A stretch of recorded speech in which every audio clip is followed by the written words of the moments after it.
farra continua. Os deputados estaduais decidiram ontem manter inalterados os salários do alto escalão do governo. Entre eles, o do governador Luiz Fernando Pezão. Quem explica essa história pra gente é Daniel Penafirme. Pode rodar.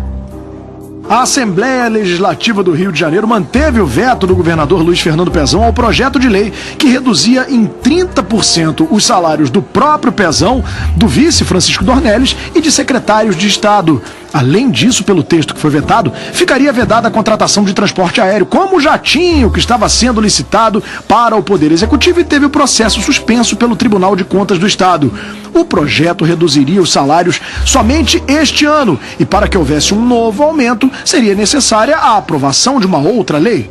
Olha, o curioso é que essa proposta fazia parte do pacote de austeridade idealizado pelo próprio governador e aprovado pela Alerj no início do ano. Ou seja, o governador vetou um projeto dele mesmo. Pois é, você não ouviu errado não. E como justificativa, Pezão disse que essa medida promoveria uma inversão de hierarquia, com os subordinados ganhando mais do que os seus chefes. Pela proposta, o salário do governador cairia de cerca de R$21 mil para R$15 mil. Já Dornelles e os secretários passariam a receber R$12.800 e não os atuais R$16 mil. A manutenção do veto ao projeto foi alvo de protestos de servidores que ocupavam as galerias da Alerj. Ao todo, houve 21 votos pela derrubada do veto contra 26 pela manutenção, sendo que eram necessários 35 votos para que o veto fosse derrubado e a redução dos vencimentos efetivada. Pois é, ontem a gente até chegou a comentar que teria esse veto. O mais importante é você saber que, a princípio, essa sugestão, esse projeto de lei, e que até hoje a gente não entendeu o que aconteceu, e que se hoje tivesse, juro pra vocês, por curiosidade, porque não é isso que é mais pertinente diante do caos que é o Rio de Janeiro, a pergunta que eu faria para o governador é essa: você faz um projeto diante de um caos, isso que foi em dezembro, Diego, do ano passado?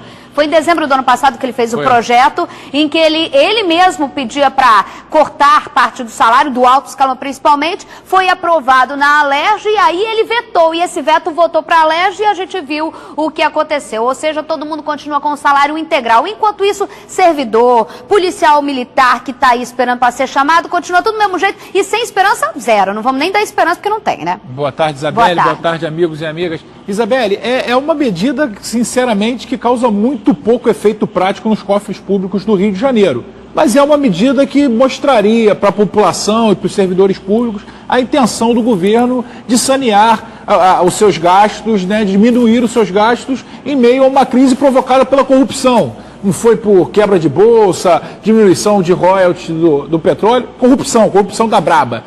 Isabelle, o que eu fico mais preocupado é que foi uma iniciativa do governador e ele voltou atrás, né? A gente não sabe muito bem por quê. Eu não acredito, sinceramente, não acreditava e continuo não acreditando em derrubada de veto por parte da Assembleia Legislativa. Não, a opinião minha, como cidadão, é que aquilo ali é um jogo de cartas marcadas, né?